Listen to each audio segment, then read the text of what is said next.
Yes. So now we'll discuss about the cause of the revolt. 1857 revolt, ठीक है। 1857 का जो रिवोल्ट है, ठीक है, जिसको फर्स्ट वार ऑफ इंडिपेंडेंट भी कहा जाता है, सिपाही विद्रोह भी कहा जाता है, उसका कारण है, उसका कारण सिंपल है। पॉलिटिकल कॉज, राजनीतिक कारण, सोशल रिलीजियस कॉज, धार्मिक कारण, ठीक है, और सामाजिक कारण, इकोनॉमिक कॉज आर्थिक कारण, मिलिट्री कॉज सैन्य कारण, इमीडिएट कॉज तत्कालीन कारण, इमीडिएट, हाँ सेम चीजें हैं, इमीडिएट कॉज तत्कालीन कारण, ठीक है। हाँ, तो फर्स्ट है पॉलिटिकल कॉज में हम लोग ऑलरेडी डिस्कस कर चुके थे पॉलिटिकल कॉजेस में, ठीक है। We have already discussed in the political causes, ठीक है। देखो पॉलिटिकल कॉजेस में क्या था कि फर्स्ट पॉलिटिकल कॉजेस में कि ब्रिटिश एक्सपेंशन पॉलिसीज, ठीक है, ब्रिटिशर का जो एक्सपेंशन पॉलिसीज है, ठीक है, एक्सपांड करना है, ठीक है। कैसे एक्सपांड कर रहे थे? एक तो डॉक्ट्रिन ऑफ लैप्स है, एक है सब्सिडरी अलायंस है, एक है एनेक्सेशन ऑफ अवध, और एक है वार, एक है वार, ठीक है। तो ये चीजें हैं, डिटेल में हम लोग बात करेंगे, बट समराइज में कर रहा हूं पहले। अब जैसे कि फॉर एग्जांपल एक छोटा सा एग्जांपल दे रहा हूं, जैसे कि डॉक्ट्रिन ऑफ लैप्स है। लॉर्ड डेलहाउजी ने जो है डॉक्ट्रिन ऑफ लैप्स किया था, उसका मतलब है those ruler who doesn't have his own son and daughter, that kingdom will automatically goes under the British rule. कोई भी शासक का अपना बेटा नहीं है, कोई भी शासक का अपना बेटा नहीं है, तो वो किंगडम क्या होगा? सीधा, वो किंगडम सीधा जो है ब्रिटिशर्स के अंदर चला जाएगा, ठीक है, उसमें कोई आर्गुमेंट नहीं कर सकते। इस पॉलिसी को उन्होंने कहा डॉक्ट्रिन ऑफ लैप्स, यानी कि राज्य हड़प नीति। डॉक्ट्रिन ऑफ लैप्स यानी कि राज्य हड़प नीति, ठीक है। उस प्रकार से सब्सिडरी अलायंस भी, और उस प्रकार से अवध को भी एनेक्स किए थे, और भी डिटेल में डिस्कस करेंगे, मैं रफली बता रहा हूं थोड़ा सा। उसके बाद सेकंड थिंग क्या हुआ कि बहादुर शाह जाफर को इंसल्ट किया गया था, ठीक है, बहादुर शाह जाफर वाज इंसल्टेड। उसके बाद जो है नाना साहेब और रानी लक्ष्मीबाई को भी एक तरफ से सप्रेस किया गया था, ठीक है। नाना साहेब और रानी लक्ष्मीबाई को भी जो है सप्रेशन किया गया था, और absent of sovereignty of the Britishers, ठीक है, संप्रभुता, मतलब एक तरफ से जो सॉवरेनिटी की बात की थी, जैसे कि उससे पहले मुगल भी आए थे, तो कहीं ना कहीं भारत के डेवलपमेंटल वर्क करते थे, बट ये लोग कुछ भी भारत के बारे में नहीं सोचते थे। That is known as absent of sovereignty, ठीक है। चलिए, ये जो पॉइंट है उसी का ही इलाबोरेट फॉर्म है, यहां पर लिखा गया है, बट एक एक करके समझते हैं। फर्स्ट है ब्रिटिश एक्सपेंशन पॉलिसीज, ठीक है। फर्स्ट क्या है? That is British action policies, ठीक है, एक्सपेंशन पॉलिसीज, ठीक है। तो उसमें देखो फर्स्ट, उसमें भी फर्स्ट देखो ब्रिटिश एक्सपेंशन पॉलिसी में आउटराइट्स ऑफ वार, युद्ध की वजह से, ठीक है, आउटराइट्स ऑफ वार, युद्ध की वजह से, मतलब उस टाइम पे बहुत सारे वार हुआ था, ठीक है। That is battle of Buxar, ठीक है, एंग्लो मैसूर वार, थर्ड एंग्लो मराठा वार, ठीक है, एंग्लो सिख वार, ये सब जो है वार ब्रिटिशर्स जो है इंडिया के साथ लड़े थे, और ये सभी वार में ब्रिटिशर्स ने इंडियन को हराया था। और जाहिर सी बात है, आप हराते हो तो वो जो है एरिया जो है उनके पास हो जाएगा, ऑब्वियसली बात है। तो पहला एक्सपेंशन उन्होंने क्या किया? लड़ाई करके इंडियन को हरा के। देखो मैंने पहले ही बताया था कि अगर इंडिया से कंपेयर किया जाए ब्रिटिशर का, सोशली, पॉलिटिकली, कल्चरली, इकोनॉमिकली जो है ब्रिटिशर पावरफुल थे और डोमिनेटिंग भी थे, ठीक है, इकोनॉमिकली पावरफुल थे, ठीक है, उनको मिलिट्री भी पावरफुल थे, तो वो इजीली हरा सकते थे उस टाइम पे। तो उन्होंने हर प्रकार का वार करके देखा था, जैसे कि वार ऑफ बक्सर की लड़ाई, ठीक है। उसके बाद जो है एंग्लो मैसूर वार, ठीक है, एंग्लो मैसूर वार। उसके बाद जो है थर्ड एंग्लो मराठा वार। उसके बाद जो है सेकंड एंग्लो सिख वार। तो हर एक वार में ब्रिटिशर्स जो है, अगर मैं बात करूं ब्रिटिशर्स और इंडिया, तो हर मामले में ब्रिटिशर जो है सुपीरियर थे, चाहे इकोनॉमिकली हो, चाहे जो है मिलिट्री हो, चाहे सैन्य टेक्निक हो, हर मामले में। दैट्स व्हाई वो वार करके हरा के जो है लूट लिए थे, पहला चीज, ठीक है। इस तरह से डोमिनेट किया था पॉलिटिकल कॉजेस में। दूसरा रीजन क्या था? देखो, सब्सिडरी अलायंस। दूसरा चीज क्या था? सब्सिडरी अलायंस, जिसको सहायक संधि भी कहा जाता है, सब्सिडरी अलायंस। और ये अलायंस किसने लाया था? लॉर्ड वेल्सली, ठीक है, लॉर्ड वेल्सली लाए थे। इंट्रोड्यूस सिस्टम इन विच, देखो, in which Indian state were brought under the British control without annexing them, under this system India ruler agree to help, ठीक है। मतलब देखो, brought under British control without annexing them, उसका मतलब क्या है? Subsidiary alliance जो है लॉर्ड वेल्सली ने लाया था, उसका सिंपल मतलब ये है कि बिना राज्य को कैप्चर किए, बिना एक तो लड़ाई करके लाते थे, ये जो है बिना लड़ाई किए राज्य को वो हड़प लेते थे सब्सिडरी अलायंस के हिसाब से।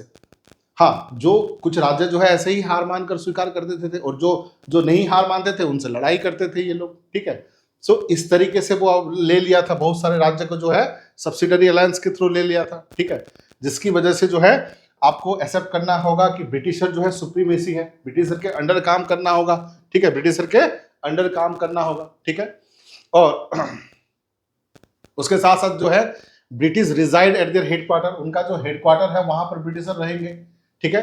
उसके साथ साथ would not employ any European without consulting और मेंटेन ब्रिटिश ट्रूप। देखो, उससे क्या होता था कि किसी यूरोपियन कंपनी के साथ हम संपर्क नहीं रख सकते, किसी यूरोपियन को हायर नहीं कर सकते, और जो भी खर्च होगा उसको इंडियन को करना पड़ेगा, ठीक है। ये है सब्सिडरी अलायंस, ठीक है। एक दूसरा नीति लाए थे, वो नीति है डॉक्ट्रिन ऑफ लैप्स, ठीक है, डॉक्ट्रिन लैप्स। और ये कौन लाया था? लॉर्ड डेलहाउसी, ठीक है। देखो, डॉक्ट्रिन ऑफ लैप्स लाए थे, डॉक्ट्रिन ऑफ लैप्स जिसको राज्य हड़प नीति भी कहा जाता है, ठीक है। लॉर्ड डेलहाउसी कौन था? गवर्नर जनरल फ्रॉम 1848 से लेकर 1856 तक, ठीक है। और डॉक्ट्रिन ऑफ लैप्स का मतलब है राज्य हड़प नीति, यानी कि कोई भी राज्य में किसी राजा का अपना बेटा नहीं है तो वो किंगडम सीधा जो है ब्रिटिशर के पास चला जाएगा। Those ruler who doesn't have his own son and daughter, that kingdom will automatically goes under the British rule।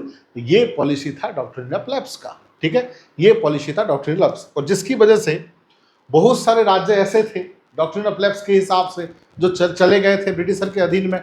Jaipur है, झांसी है, नागपुर है, संबलपुर है, सतारा है, आप देख सकते हो बहुत सारे राज्य ऐसे थे जो डॉक्ट्रिन ऑफ लैप्स में चले गए थे। जैसे कि इन द ईयर 1848 में सतारा, 1850 में संबलपुर उड़ीसा में है, देन 1853 में झांसी, देन 1853 में नागपुर, और 1849 में Jaipur. So these are the state आप कह सकते हो, आप देख सकते हो यहाँ पर, ठीक है। ये जो स्टेट है, हर एक जो स्टेट है, जैसे कि सतारा है 1848 में, संबलपुर है 1850 में, झांसी है 1853 में, नागपुर है 1853 में, और जयपुर है 1843 में। ये जो है लॉर्ड डेलहाउसी यानी कि डॉक्ट्रिन ऑफ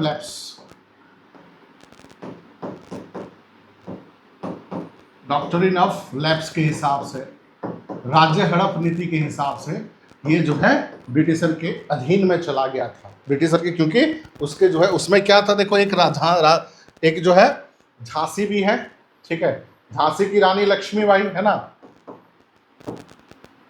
रानी लक्ष्मीबाई, आप लोग पढ़े भी होंगे बचपन से, खूब लड़ी मर्दानी वाली वो झांसी वाली रानी थी, है ना, बहुत सुंदर कविता था, आप लोग जानते भी होंगे, ठीक है। तो यही क्योंकि झांसी की रानी जो है कि उसका हस्बैंड गंगाधर राव का डेथ हो गया था, तो हस्बैंड के डेथ के बाद जो है वाइफ या फिर कोई पोष्य पुत्र ले सकते थे, बट पोष्य पुत्र नहीं ले सकते उसके नियम के हिसाब से, और ये रानी के पास भी नहीं गया, सीधा जो है ब्रिटिशर कैप्चर करने की कोशिश की थी, इसलिए रानी ने उनके खिलाफ लड़ाई की थी। So this is known as doctrine of lapse, ये जो है आपका डॉक्ट्रिन ऑफ लैप्स कहलाता है। क्लियर है? देन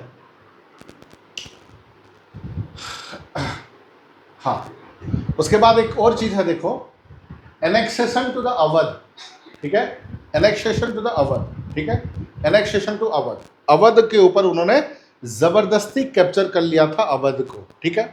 क्या है? लॉर्ड डेलहाउसी, ठीक है, 13 फरवरी 1856 को अवध को कैप्चर कर लिया था, ठीक है। उसने ये कहा कि मिसरूल, वहां पे ठीक से रूल नहीं हो पा रहा है, ठीक है, और Britisher broke their promise to give the ruling ship, people had face more hardship, hardship and had to pay the high taxes revenue. Problems of unemployment rose.